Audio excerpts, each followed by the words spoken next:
Hi, I'm Leyla Acaroglu, and I'm so sorry I'm unable to be there with you today, but thanks to the power of technology, I was able to pre-record this keynote for the Design and Technologies Teachers Association event that you're all attending today. If you're familiar with my work, you'll know that I've been a big proponent of design as a really powerful social influencer for many years now. I've developed lots of tools and resources that help people think differently about how the world works and how we can use design as a more powerful and influential force. I've done some really crazy things in my career so far. I've designed a bunch of different tools and resources that help people think differently. I've made little shops in the middle of Melbourne CBD that help people engage with sustainably designed products. I was recently named Champion of the Earth by the United Nations, which is an actual title I didn't know existed until they rang me. And as a result of that, developed a free toolkit on everyday superpowers that anyone could have to help change the world. I also developed the Unschool of Disruptive Design, an experimental knowledge lab that pops up all over the world, running programs for emerging leaders using design, systems, and sustainability as these tools for designing a future that works better for all of us. And I'm really excited to be able to present to you today some of the ideas that we're working on globally to help really push design into its rightful place as a social influencer, but one that can influence the future. So the thing about design, and I don't need to tell you guys this, is that it's extremely powerful. It's this influential force. It's a silent social scripter. I always say that we design the world and the world in turn designs us. And so when we look at design as a society, we often have this very one-dimensional view of it, saying things like, oh, well, design is just aesthetics, or it's just about encouraging people to buy things. Of course, design is directly linked to consumerism, but at the end of the day, design is actually the way in which humans have formed the world to be able to have the kind of quality of life that we have today. But in doing that, we've actually had some pretty negative costs associated.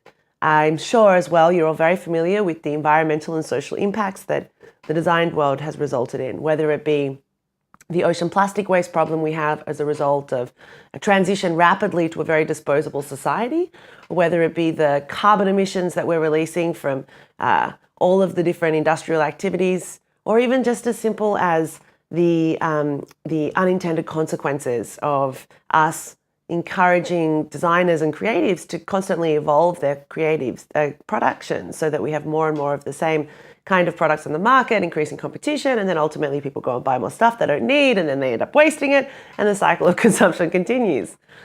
So design has this incredibly powerful force, and it has impact on all of our lives. I say from the moment we are born to the moment we die, the designed world impacts us.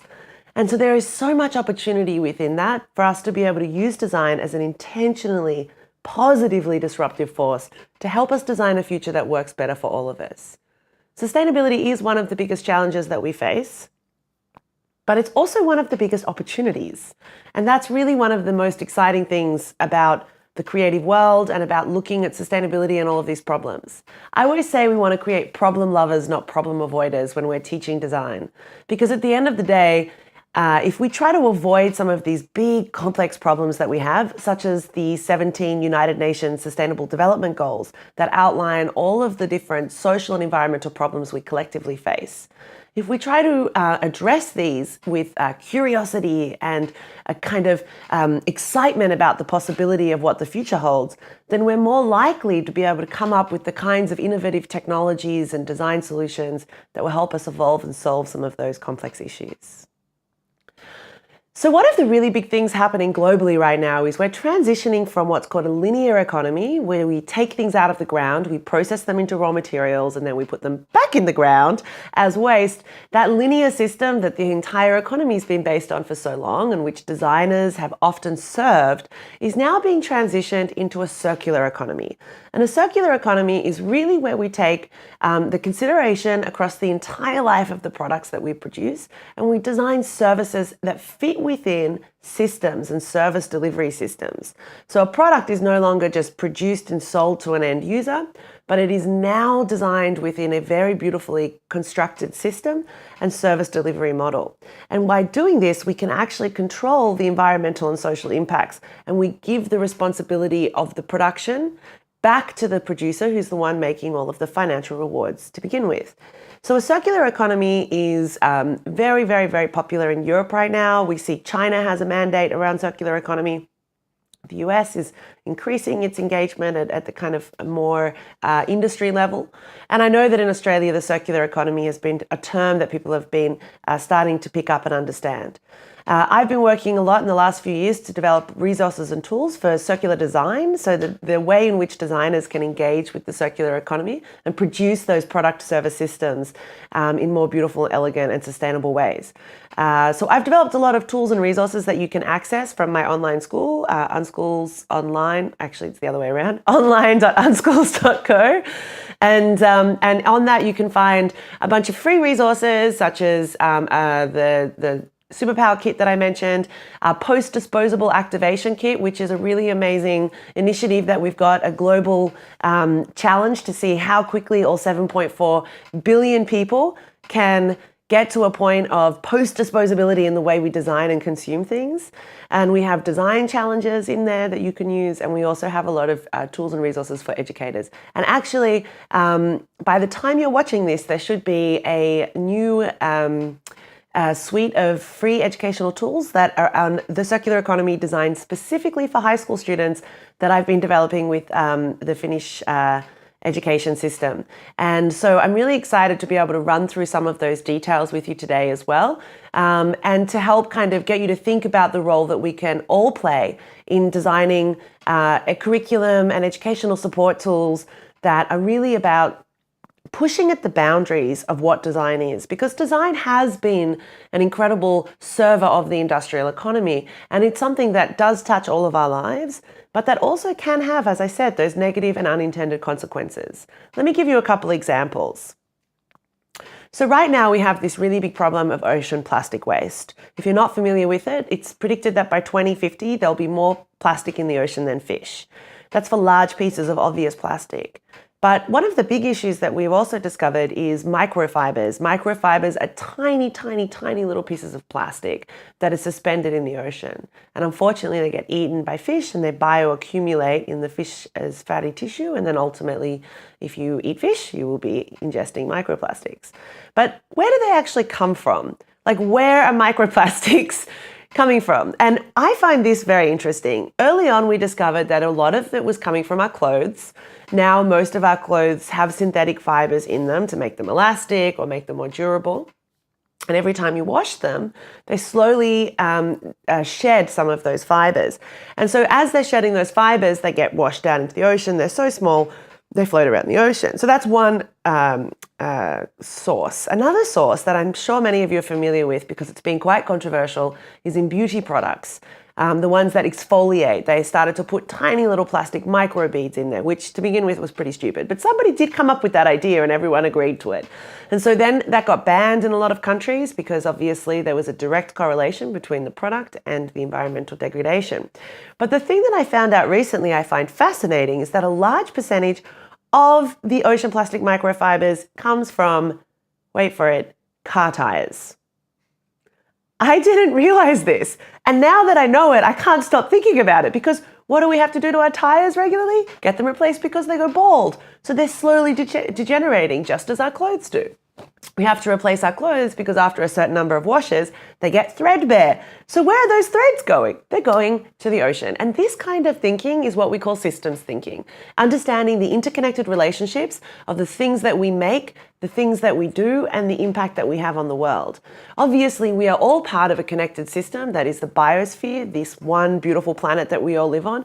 We are all interdependently reliant on natural services and systems for survival. I always like to remind people, if they don't agree with me or they don't think they need the planet, they should hold their breath for longer than 60 seconds and see what happens. Because we all need oxygen. And actually, over 50% of our oxygen is actually produced in the oceans. And so when we look at the kind of collective impact that we're having on the ocean, a beautiful natural resource that we all rely on, not just for sustenance in food, but also for our oxygen, which is a very useful thing, I think we could all agree, then we have this like collective need to start to design our products and services to not have those negative impacts. And that's really the power of this kind of new thinking in design. is how do designers become those change agents? When they go into a company, when they get hired to develop the beautiful aesthetic, functional design outcome, how do they do that in a way that also meets some basic sustainability principles and perhaps even advance an entirely new different business model or delivery? So a classic example obviously is Interface Floor, the carpet company that the CEO had a kind of green shift one day after reading a book and discovered that he was basically polluting and pillaging the planet. And he decided to challenge his design team to redesign the service delivery of carpet. And I think we can all agree carpet is not the sexiest of industries to work in. And what he actually did was challenge them to design carpet as a service, not just as a single product that they sold into the market, because they wanted to make it fully recyclable. And in order to do that, they have to be able to take it back. And so they made carpet tiles. And I'm sure you would know any office building now, carpet tiles are there. They took this concept of a giant roll of carpet where when one piece would wear out or get stains on it, you would have to replace the entire thing. And they cut the carpet up and made carpet tiles so that then each piece could be replaced. And if you think about it now, it's a little bit like sliced bread. You're like, oh, well, why didn't I think of that before? But it takes that kind of design willingness to explore the functionality, the service delivery, the user case, all of the things that we teach and use in design to be able to come up with that beautiful, elegant solution that really meets the need of the customer, but also has this incredible sustainability potential. And also in that case as well, Interface has become one of the kind of sexiest carpet companies around, which I think is a really good selling point. I don't know if you use the word sexy when you talk to your students though, so maybe we'll just keep that between us. Anyway, the point is that there are many things that are interconnected, and we have the opportunity as creatives, as designers, to really challenge the status quo. And when we're looking at the way in which we can engage our young students with thinking in this way, what we're giving them is the tools for a future that works better than today. And we're telling them that their future isn't going to be negative if they can be responsible for learning the skills and tools that will help them construct the tools, services, products, processes, all of the things that will be more effective for us all in the future. So I want to leave you with a couple points. So first of all, the three tools I believe that design needs is systems thinking, life cycle thinking, and sustainability sciences outside of the design role. These are all tools and resources that I've been really working hard to disseminate and make them available globally. So if you go to my Medium page, I've written lots of articles about how to do systems mapping, how to think in systems with lots of visuals. And like I said, there's this new resource coming out, which hopefully is out by the time you're seeing this, so you can use that. And encourage you to think about how you can bring in this conversation of the circular classroom and the circular concepts. Like, how do you bring that into your everyday teaching as well? Because the thing is that I think with a lot of young people, they're not seeing the examples being set. So they're having this disconnect between knowing that we have some significant environmental problems and not seeing that be translated to their everyday experience of the world. So I challenge you to think about how you can start to embrace the kind of sustainable design mindset inside your classroom. Sustainability in design is really about thinking, as I said, in systems, about thinking across the entire life of the product, so all the way back to the extraction of raw materials and the general life cycle that the product goes through. And we talk about that in life cycle thinking. And then, of course, the sustainable or circular design strategy tools. These are tools that have been readily available for a long time, but they apply when you look at this circularization of the design process. They apply just as much. So that is looking about design for disassembly, design for modularity, design for longevity, all of these different strategies that can be used independently or connected together in order to be able to design solutions that fit within that circular mindset, but that have really gotten the appropriate design approach for each of the functional unit delivery. I know it sounds a bit complicated, but ultimately, as we know, everything that we create is designed to achieve a function. And so in circular design, what we do is we start by understanding what is the core function that we're trying to achieve, and how do we move from that linear process of just delivering it to the market to actually creating a service and a service delivery system around it.